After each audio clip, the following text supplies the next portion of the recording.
semua, salam sejahtera Malaysia.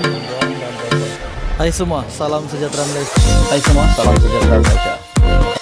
Hai semua, salam sejahtera Malaysia.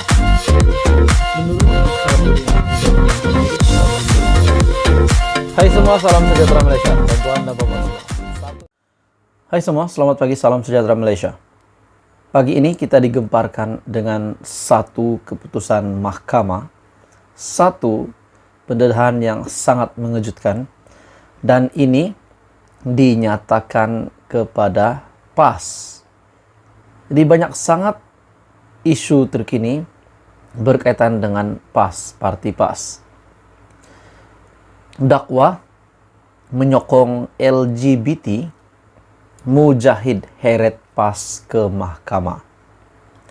Akhirnya salah seorang daripada Naib Presiden Amanah, yaitu Mujahir Yusof, telah memfailkan satu lagi saman fitnah terhadap pemimpin PAS. Dan siapakah pemimpin PAS yang terlibat? Ini pasti mengejutkan Hadi Awang juga. Oke, baik, sebelum saya meneruskan, saudara-saudari, mohon kiranya jasa baik Anda semua untuk tekan butang subscribe, like dan share supaya ramai yang tahu perkembangan-perkembangan politik daripada channel ini. Naib Presiden Amanah, Mujahir Yusof, telah memfailkan saman fitnah terhadap PAS berhubung dakwaan bekas Menteri Agama itu menyokong golongan LGBT, lesbian, gay, bisexual, dan transgender. Peguam Mujahid telah memfailkan writ saman di Mahkamah Tinggi Kuala Lumpur pada 15 Disember tahun lepas. Tindakan sivil itu berkaitan satu hantaran Facebook pada 16 Oktober lepas yang merujuk ketika menjadi Menteri di Jabatan Perdana Menteri yang menjaga hal ehwal agama ketika pentadbiran Pakatan Harapan sebelum ini. Menurut kertas kausa yang dilihat, plaintiff, siapa sebenarnya pemimpin dari PAS ini yang membuat dakwaan begitu? Adakah dakwaan ini hanya main tuduh saja ataupun ada dasar yang kuku? Menurut kenyataan ini, plaintiff yaitu Mujahid yang menamakan Taqiyuddin Hasan selaku Setiausaha Agung PAS sebagai defendant. Dalam pernyataan tuntutannya, dia mendakwa Taqiyuddin ataupun parti PAS dengan niat jahat memuat naik hantaran untuk menjejaskan marwahnya.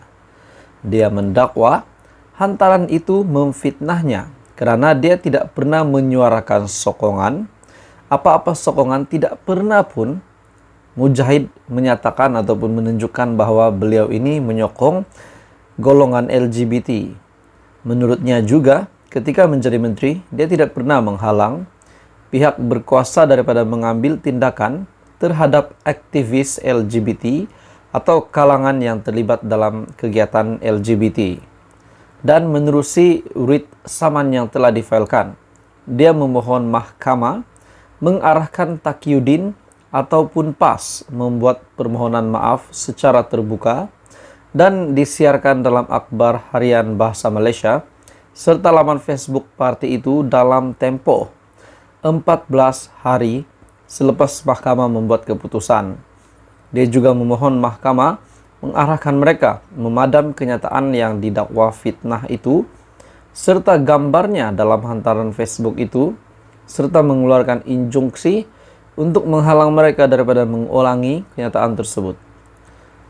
Menurut saya, tuan-tuan dan Bapak semua, pendapat saya secara pribadi, sekiranya benar Taqiyuddin memang menfitnah, memang ada baiknya lah patut dipadam video yang berunsur fitnah itu, sebab takut nanti ramai yang percaya pula sekiranya perkara itu tidak benar. Dan ini sudah pasti memburukkan nama parti PAS, nama Taqiyuddin Hasan sendiri, sekiranya beliau dibukti bersalah. Dalam pada itu, Mujahid juga menuntut ganti rugi am, teladan dan teruk, kadar faedah tahunan 5% daripada pampasan bermula tarik keputusan sehingga bayaran penuh dibuat, serta relief-relief lain yang dirasakan wajar oleh mahkamah. Jadi saya rasa tuan-tuan dan bapak semua, ini satu keputusan yang tergempar yang diumumkan oleh mahkamah. Sekiranya benar didapati bersalah Taqiyuddin Hasan, dan juga ini pasti mengejutkan seluruh ahli politik Malaysia dan menggemparkan seluruh kepimpinan PAS juga. Jadi tuan-tuan dan bapak semua, Peguam Mujahid Nur Azmir Zakaria mengesahkan pengurusan kes bagi saman itu akan dibuat di Mahkamah Tinggi Kuala Lumpur. Oke baik tuan-tuan dan bapak semua, teruskan bersama di dalam channel ini untuk perkembangan politik yang lain. Hai semua, salam sejahtera Malaysia. Ini satu kejutan besar. Disebabkan telah membuat tuntutan palsu, akhirnya beliau telah dikenakan tindakan oleh SPRM. Saya rasa ini satu berita yang paling mengejutkan seluruh ahli politik Malaysia, terutamanya PAS, disebabkan Menteri Besar Kedah Sanusi, di mana perkara ini, situasi ini berlaku di Kedah. Setelah membuat tuntutan palsu sebanyak RM20 juta, SPRM telah menahan pengerusi koperasi. Seorang pengerusi sebuah koperasi di Kedah ditahan Suruhanjaya Pencegahan Rasuah Malaysia bagi membantu siasatan berhubung kes tuntutan palsu bernilai RM20.3 juta, dan difahamkan suspek berusia 58 tahun ditahan kira-kira jam 3 petang semalam ketika hadir untuk memberi keterangan di pejabat SPRM Kedah. Sumber juga berkata, penahanan suspek terbabit adalah susulan maklumat diterima SPRM mengatakan beberapa syarikat dikesan bersubahat dalam mengemukakan tuntutan palsu berjumlah RM20.3 juta pada tahun 2015. Pengurusi koperasi itu ditahan bagi memberi penjelasan mengenai tuntutan palsu bagi insentif kerajaan untuk proyek Kluster Lembu Tenusu. Pengarah SPRM Kedah membuat satu pendedahan paling mengejutkan. Oke baik tuan-tuan dan bapak semua, sebelum saya meneruskan, saya meminta jasa baik kerjasama kamu untuk tekan butang subscribe, like dan share video ini supaya ramai yang tahu. Sebenarnya Datuk Seri Anwar Ibrahim adalah Perdana Menteri yang sangat hebat. Pada awalnya menjadi Perdana Menteri, SPRM dilihat semakin sibuk membuat pekerjaan menangkap di sana-sini. Dan baru-baru ini pula di Kedah, pengarah SPRM Kedah, Datuk Syaharum Nizam Abdul Manap, ketika beliau dihubungi, mengesahkan penahanan suspek, namun enggan mengulas lanjut karena siasatan masih dijalankan di pihaknya. Difahamkan beberapa individu penting lagi bakal ditahan SPRM dalam tempoh terdekat bagi membantu kes berkenaan. Sementara itu, suspek yang diiringi pegawai SPRM dilihat tiba ke kompleks Mahkamah Alor Star di sini pada jam 8.50 bagi mendapatkan perintah reman. Dalam pada itu, Magistrat Muhammad Zulhilmi Latif membenarkan permohonan reman selama 6 hari terhadap suspek. Rabu lalu juga 2 suspek turut ditahan SPRM bagi membantu siasatan berhubung kes tuntutan palsu berkenaan.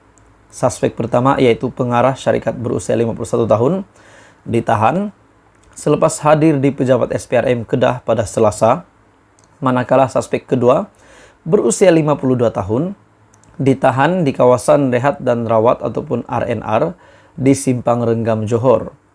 Difahamkan juga tuntutan itu dibuat kepada Jabatan Perkhidmatan Veteriner bagi bayaran insentif Projek Penternakan Lembu Tenusu di bawah Kluster Tenusu, Entry Point Project 13, Economy Transformation Plan, namun tiada bekalan didapati dibuat. Jadi ini satu lagi penangkapan SPRM yang saya rasa mengejutkan Sanusi sebagai Menteri Besar Kedah.